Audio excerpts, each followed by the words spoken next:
Hello बच्चों, तो कैसे हो सभी। आई होप आप सभी अच्छे होंगे और आपकी पढ़ाई भी एकदम अच्छे से चल रही होगी। एंड जितने भी सॉल्यूशन चैप्टर के हमने अभी तक लेक्चर्स करे हैं, आई होप आपने सभी कवर किए होंगे, वन बाय वन, कुछ भी स्किप नहीं किया होगा और यहाँ तक आपका पूरा टॉपिक क्लियर होगा। ओके, जैसे जैसे मैं लेक्चर अपलोड करती हूँ वैसे वैसे आप बिल्कुल स्किप नहीं करेंगे, मेरे साथ साथ ही आप इन चीजों को कवर करेंगे सो दैट आपके पास कोई भी बात के लिए चीजें ना रहे। ओके, तो चलिए, अब अपना टॉपिक चल रहा था हेनरीज लॉ का, लास्ट टू चैप्टर उसी के लिए थे। अब आज हम करने वाले हैं हेनरीज लॉ की एप्लीकेशन। हेनरी लॉ की एप्लीकेशन बहुत इंपॉर्टेंट होती है। फर्स्ट एप्लीकेशन आती है एट हायर एल्टीट्यूड्स या फिर फॉर क्लाइंबर्स। देखो, हायर एल्टीट्यूड्स में क्या होता है, जो प्रेशर होता है वो बहुत ही लो होता है। जैसे ही आप किसी बड़े माउंटेन में चढ़ते रहते हो, जितनी आप हाइट में जाओगे उतना ही वहां पर प्रेशर लो होता है, ये आप ध्यान रखोगे। ओके, उतना ही प्रेशर लो होगा। अगर प्रेशर लो होगा तो हेनरी लॉ क्या कहता है, हेनरी लॉ कहता है कि solubility of a gas in liquid is directly proportional to pressure of that gas. अगर प्रेशर लो है तो जैसे ही आप ऊपर जाओगे, जो क्लाइंबर्स भी होते हैं, जैसे माउंट एवरेस्ट चढ़ते हैं, बहुत ऊंचे ऊंचे माउंटेन्स को वो क्लाइंब करते हैं, तो वहां पर प्रेशर ऑफ द ऑक्सीजन लो होता है, जिसकी वजह से उनके जो ब्लड में ऑक्सीजन है वो भी लेस होगा। तो ब्लड में जो ऑक्सीजन सप्लाई है वो कम अगर होगी तो उनके ब्रेन तक भी ऑक्सीजन कम पहुंचेगी, जिसकी वजह से उनको एक कंडीशन का सामना करना पड़ता है जिसे हम कहते हैं अनॉक्सिया, जिसकी वजह से आप क्लियरली सोच नहीं सकते, क्योंकि ब्रेन में ऑक्सीजन सप्लाई सफिशिएंट नहीं हो रही है तो कंफ्यूजन सी क्रिएट हो जाती है। इसीलिए जब क्लाइंबिंग करते हैं तो जो क्लाइंबर्स होते हैं अपने साथ बैक में वो ऑक्सीजन सिलेंडर्स ले जाते हैं। So at high altitudes partial pressure of oxygen is less than at the ground level. As a result, there is low concentration of oxygen in blood and tissues of people living at higher altitudes and or climbers, due to which they feel very weak and are unable to think properly. This condition या फिर disease भी कह सकते हो is called anoxia. तो आ सकता है paper में, अनॉक्सिया किस वजह से होता है, हाई एल्टीट्यूड्स पे जाके प्रेशर लो हो जाता है तो solubility of oxygen in blood भी क्या हो जाती है, लो होती है, बिकॉज हेनरी लॉ कहता है solubility is directly proportional to pressure, ये कम तो ये भी कम। ओके, फर्स्ट पॉइंट आ गया आपको। सेकंड जो इसका एप्लीकेशन है वो तो बहुत ही ज्यादा इजी है, कार्बोनेटेड ड्रिंक्स पे। आपने कार्बोनेटेड ड्रिंक्स पिए होंगे, जिसे हम सॉफ्ट ड्रिंक्स भी कहते हैं, कोल्ड ड्रिंक्स भी कहते हैं। जैसे कोक की बॉटल है, आपने देखा होगा घर में कोल्ड ड्रिंक लाते हो, वैसे ये चीज हेनरीज लॉ में ऑलरेडी मैं डिस्कस कर चुकी हूँ, एक बार यहाँ पर भी करते हैं। अब इसमें क्या होता है, हाई प्रेशर पे कार्बन डाइऑक्साइड को डिसॉल्व किया जाता है। क्या होता है, ऊपर से कार्बन डाइऑक्साइड डालते हैं और इसे टाइटली सील कर देते हैं सो दैट ये कार्बन डाइऑक्साइड डिसॉल्व ही रहे यहां पर लिक्विड में। जैसे ही आप इस कैप को खोलते हो आपको कैसी साउंड आती है, पॉप की साउंड आती है। वो जो पॉप की साउंड है वो किसकी साउंड होती है, एक्चुअली वो कार्बन डाइऑक्साइड की साउंड है, जो कि हाई प्रेशर पे यहाँ पर डिसॉल्व थी।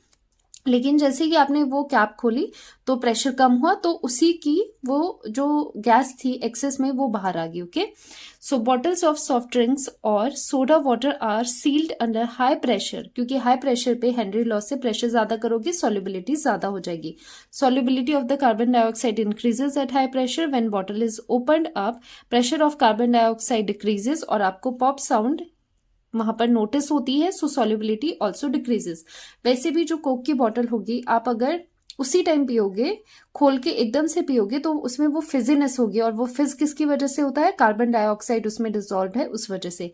अगर आप 2-3 दिन बाद उसी बॉटल को, जो खुली हुई बॉटल है, थोड़ा सा कोक और पड़ा हुआ है, आप उसको टेस्ट करोगे, वो कंप्लीटली डिफरेंट होगा और उसमें वो फिज भी आपको फील नहीं होगा। क्यों, क्योंकि वो जो कार्बन डाइऑक्साइड है जिसकी वजह से आपको उसमें फिज फील हो रहा है वो डिसॉल्व नहीं होगी, अब वो एस्केप कर जाएगी, क्योंकि सॉल्युबिलिटी उसकी कम होगी, आपने प्रेशर हटा दिया है, बॉटल को आपने ओपन कर दिया।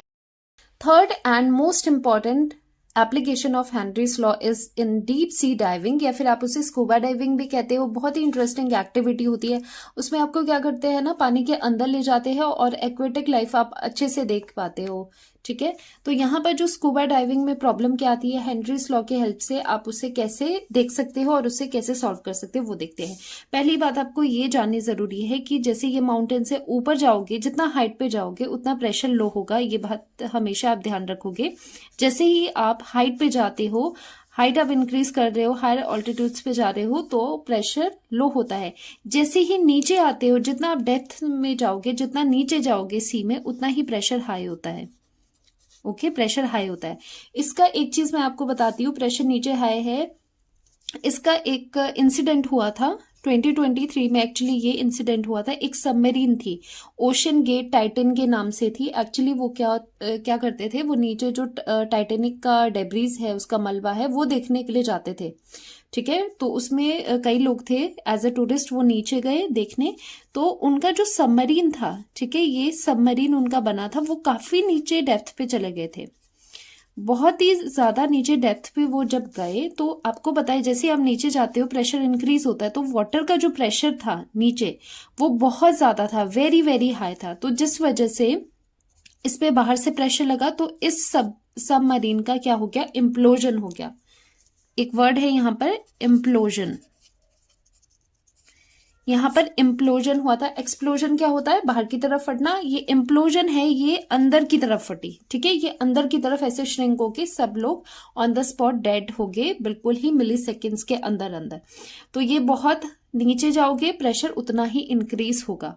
ओके, सो ये प्रेशर की कहानी है। अब देखो क्या होता है, जैसे ही यहां से आप हो, ओके, आपने क्या किया, ये आप हो, आपने अपना वो ऑक्सीजन का नहीं, अपना जो सिलेंडर है स्कूबा डाइविंग का, वो अपने पास लिया और आपने यहां से डाइव की।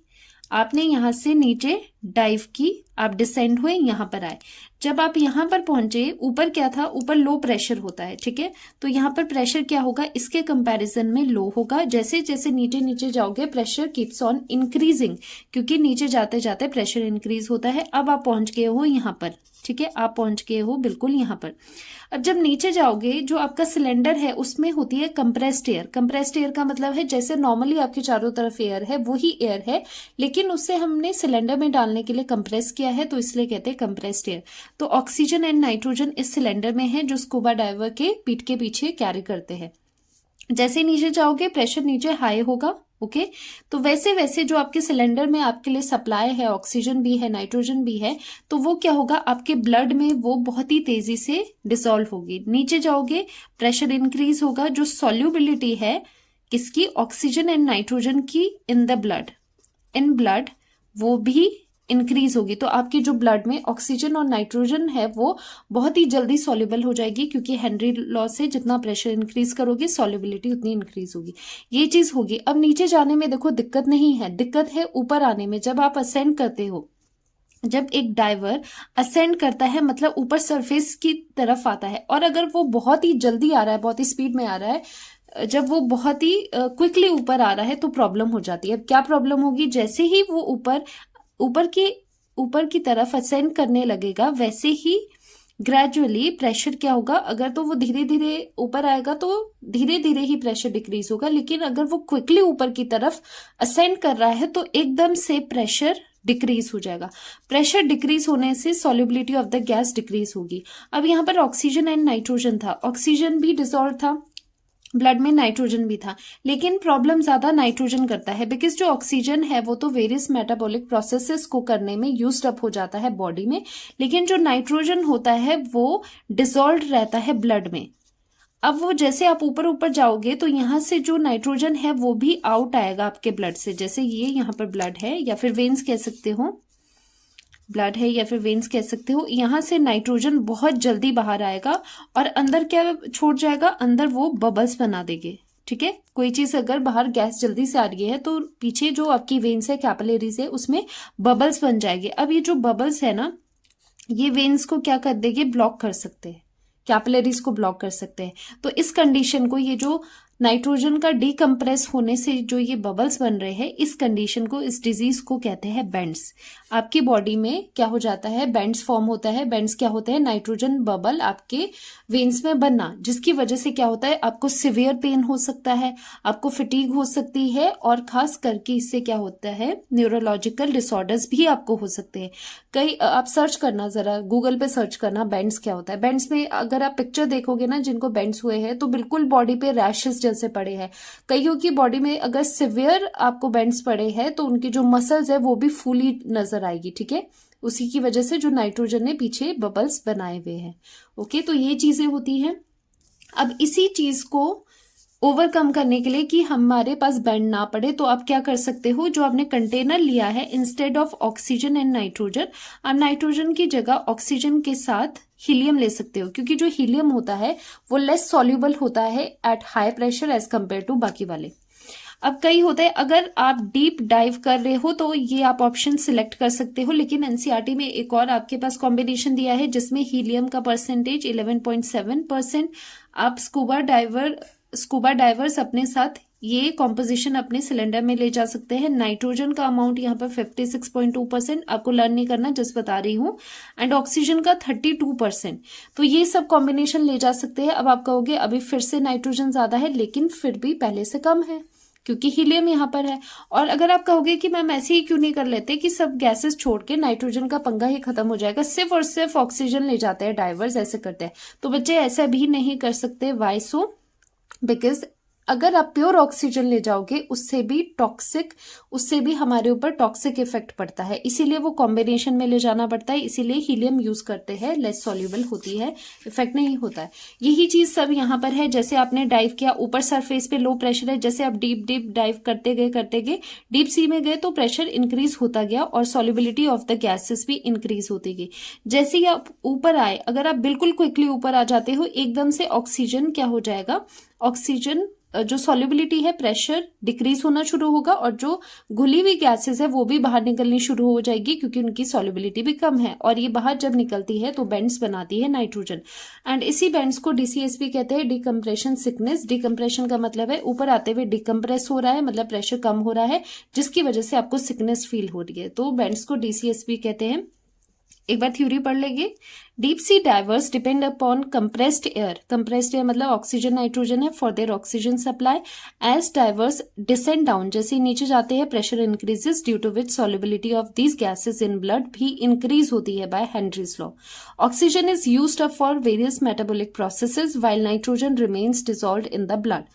As diver ascends too quickly, जैसे ही डाइवर असेंड करेगा ऊपर की तरफ, बहुत जल्दी आएगा towards the surface, pressure decrease होगा, ऊपर आते हुए प्रेशर डिक्रीज होगा, so nitrogen will come out quickly forming bubbles in the veins. This causes disease called bends और डीसीएस। तो इस वजह से बेंड्स या फिर डीसीएस होता है। DCS is decompression sickness. To avoid bends आपको क्या करना है, to avoid the bends and also the toxic effect of high concentration of nitrogen in blood, cylinders used by divers are filled with air diluted with helium, because helium is comparatively less soluble at high pressure. ये आपको समझ आ गया होगा, helium लेते हैं क्योंकि वो less soluble होती है। लास्ट करते हैं, लास्ट एप्लीकेशन है फंक्शनिंग ऑफ लंग्स। देखो, जब आप इनहेल करते हो तो लंग्स में क्या होता है, प्रेशर ज्यादा होता है, तो ऑक्सीजन का जो सॉल्युबिलिटी होगा लंग्स में वो ज्यादा होगा, और वहां पर यही ऑक्सीजन ब्लड में जो हीमोग्लोबिन होता है उसके साथ कंबाइन करके ऑक्सी हीमोग्लोबिन बना देगा, और वो ब्लड के होते हुए टिश्यूज में जब पहुंचेगा तो टिश्यूज में प्रेशर कम होता है, तो ऑक्सीजन की सॉल्युबिलिटी वहां पर कम रहेगी, तो कुछ एक ऑक्सीजन रिलीज होता है जो कि यूज्ड अप होता है फॉर फंक्शनिंग ऑफ टिश्यूज। सो ये यहाँ पर भी हेनरीज लॉ लग रहा है, तो इसे रीड आउट करेंगे। When air enters the lungs, pressure of oxygen is high, oxygen combines with hemoglobin which is present in blood to form oxyhemoglobin. Now pressure of oxygen in tissue is low, so oxygen is released from oxy haemoglobin था, वहां से ये oxygen थोड़ा यहां से release हो जाएगा and used up for functioning of cell, जो कि यूज होगा फंक्शनिंग ऑफ सेल के लिए, तो यहाँ पर भी हेनरीज लॉ एप्लीकेबल है। तो आज हमने करी applications of Henry's law, very very important, और जो ये स्कूबा डाइविंग का है और वो जो हाई एल्टीट्यूड वाला है वो तो बहुत इंपॉर्टेंट है, वो कई बार पूछा गया है, आगे भी पूछा जाएगा। ओके, सो कंप्लीट कर दिए एप्लीकेशंस। नेक्स्ट लेक्चर में कुछ एक क्वेश्चन मैंने डिस्कस करवाने हैं हेनरीज लॉ पे, एनसीईआरटी का भी क्वेश्चन लेंगे और कुछ एक पीवाईक्यूज भी हम डिस्कस करेंगे। ओके, तो मिलते हैं नेक्स्ट लेक्चर में, बाय बाय।